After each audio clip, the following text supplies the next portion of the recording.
বন্ধুরা, আমরা এখন চলে এসেছি তরিবাড়ি গ্রাম, যা শিলিগুড়ির খুব কাছে। আর এখানে আপনারা দেখতে পাচ্ছেন আমার পেছনে পুরো সূর্যমুখী এখানে বাগান।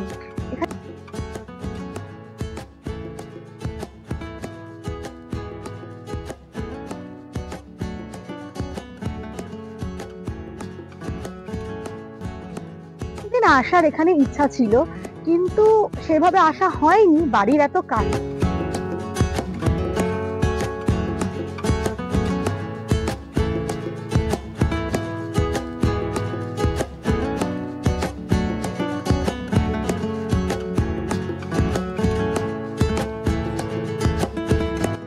টু দ্য বং ভিজিটার, আজকে আমরা অনেক দিন পর একটা নতুন লোকেশনে ঘুরতে যাচ্ছি।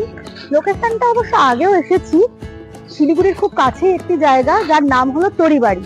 তবে এখানে আমরা একটা সূর্যমুখী গার্ডেনের সন্ধান পেয়েছি, যার জন্য আজকে আমরা সেই জায়গাটাকেই একদম এক্সপ্লোর করতে যাচ্ছি। তো আমাদের সঙ্গে থাকুন। আজকে সকাল সকাল আমরা আমাদের জার্নি স্টার্ট করলাম শিলিগুড়ি থেকে এবং সেবক রোড ধরলাম। সেবক রোড থেকে কিছুটা এগানোর পর আমরা বেঙ্গল সাফারিকে বাঁহাতে রেখে ঠিক বেঙ্গল সাফারির রাস্তা দিয়ে আমরা এখন যাচ্ছি তরিবাড়ি। আর তরিবাড়ি মনেস্ট্রিও রয়েছে এখানে, যার আরেকটি নাম হলো ইয়ম মনেস্ট্রি। ইয়ম মনেস্ট্রি ভিডিও আপনারা আগে পেয়ে যাবেন, আমি ডেসক্রিপশন বক্সে দিয়ে দেবো। তো এখন আমরা সূর্যমুখী গার্ডেনটাকে এক্সপ্লোর করতে যাচ্ছি, সকলে আমাদের সঙ্গে থাকুন। এখন আমরা বেঙ্গল সাফারিকে ডান হাতে রেখে সোজা চলেছি তরিবাড়ি মনেস্ট্রির পথে, সূর্যমুখী বাগানে।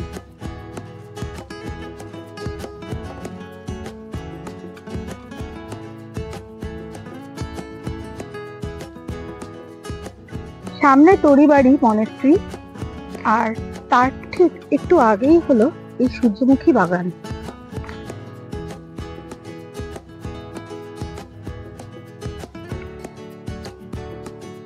এখানে খুব সুন্দর বাঁধাকপি হয়েছে, তার মানে এখানে অর্গানিক ভেজিটেবলস সব চাষবাস হয়।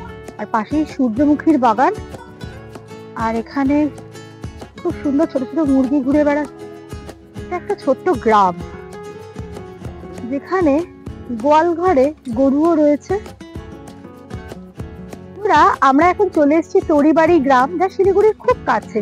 আর এখানে আপনারা দেখতে পাচ্ছেন আমার পেছনে পুরো সূর্যমুখী এখানে বাগান। এখানে কত সূর্যমুখী ফুল ফুটেছে আর খুব সুন্দর লাগছে। এরকম বাগান সচরাচর শিলিগুড়িতে দেখা যায় না, বাট আমি ইনস্টাগ্রাম থেকে সন্ধান পেয়েই এখানে ছুটে এলাম।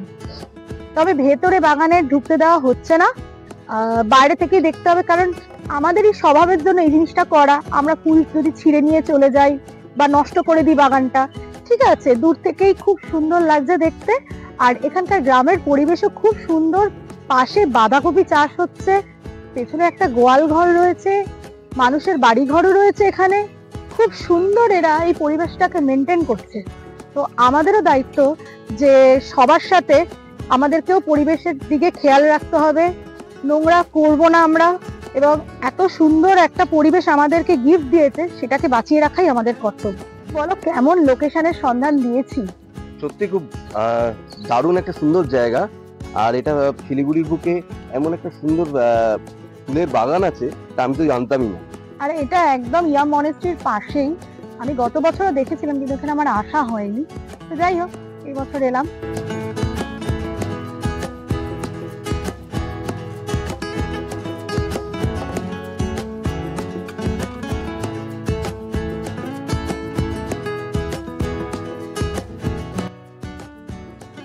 মোমো ও ম্যাগি দিয়ে আমরা ব্রেকফাস্ট সারলাম। তো বন্ধুরা, আমরা এখন দাঁড়িয়ে আছি তরিবাড়ি মনেস্ট্রি বা ইয়ম মনেস্ট্রি। এই মনেস্ট্রিতে আমরা আগেও এসেছি, তবে আমরা এখন এখানে আছি বলে আমরা আরেকবার মনেস্ট্রিটা ঘুরে নেব। আমাদের সঙ্গে চলুন। আমরা চলে এসেছি ইয়ম মনেস্ট্রিতে। আর এই মনেস্ট্রিটি শিলিগুড়ির একটি খুব বিখ্যাত মনেস্ট্রি। এখানে আপনারা ঘোরার লোকেশন হিসেবে আসতেই পারেন।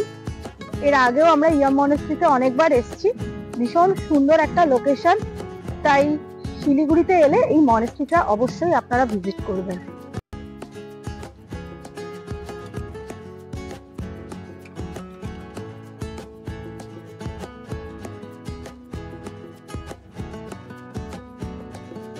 এসেছি তরিবাড়ি মনেস্ট্রিতে।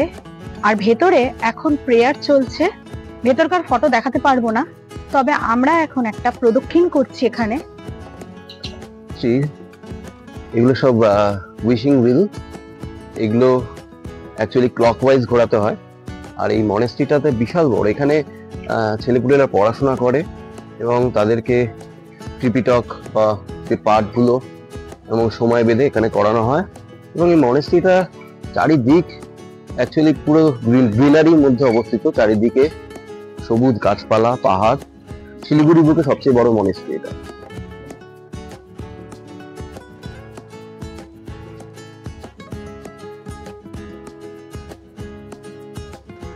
এখন আমরা চলে এসেছি তরিবাড়ি মনেস্ট্রির ঠিক পেছনের দিকে। এই জায়গাটিকে বলা হয় তরিবাড়ি পিকনিক স্পট। মহানন্দা নদী বয়ে গেছে। এখন মহানন্দা নদী ভীষণ সরু লাগলেও বর্ষাকালে কিন্তু এই জায়গাটা পুরো প্লাবিত হয়ে যায়। আর এখান থেকে দূরের পাহাড় দেখা যাচ্ছে আর শুকনা ফরেস্টও দেখা যাচ্ছে। তো আমরা এই পথ ধরে চেষ্টা করছি রংটং এর দিকে যাওয়ার। দেখি গুলমা ক্রস করে যদি যেতে পারি, সেই রাস্তাটাকেই আমরা এক্সপ্লোর করার চেষ্টা করছি। আপনারা আমাদের সঙ্গে থাকুন।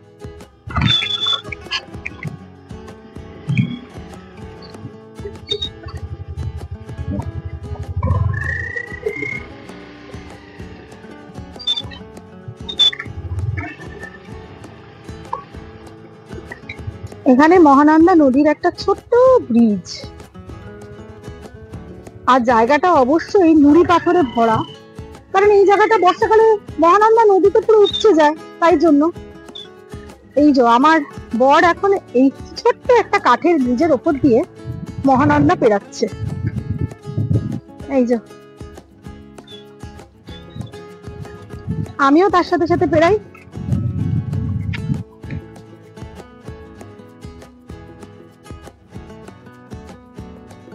বন্ধুরা, আজকে আপনাদেরকে সূর্যমুখী ফুলের বাগান দেখিয়েছি, এখন দেখাচ্ছি চা ক্ষেত বা চা বাগান। আমরা এখন দাঁড়িয়ে রয়েছি শিলিগুড়ির খুব কাছেই গুলমা চা বাগানের মধ্যে, যাকে আমরা গুলমা টি এস্টেট নামে জানি। খুব সুন্দর এখানে চায়ের শেড, কোথাও ডার্ক গ্রিন, কোথাও লাইট গ্রিন। এত ভালো লাগছে এই পরিবেশটা। তাই যারা শিলিগুড়িতে থাকেন তাদেরকে অবশ্যই রেকমেন্ড করব আপনারা উইকেন্ডে এখানে আসতেই পারেন।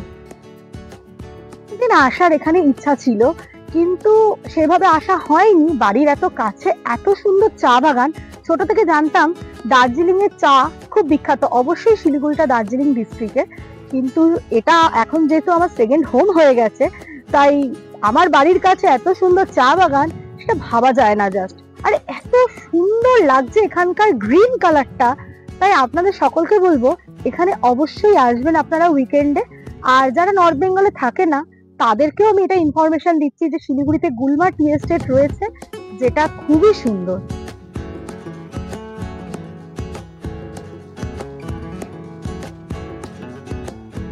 আমরা এখন গুলমা থেকে হিলকাট রোডের দিকে যাচ্ছি। এখন যে পথটি আমরা ধরেছি সেই পথের ডান পাশে রয়েছে মহানন্দা ওয়াইল্ড লাইফ স্যাংচুয়ারি, আর বাঁ পাশে রয়েছে গুলমা টি এস্টেট। এই রাস্তাটিতে আমি এই প্রথমবার জার্নি করছি। রাস্তাটি ভীষণ নুড়ি পাথরে ভরা, কিন্তু এই রাস্তাটি আগে কখনো আসিনি, তাই এর সৌন্দর্য যথেষ্ট।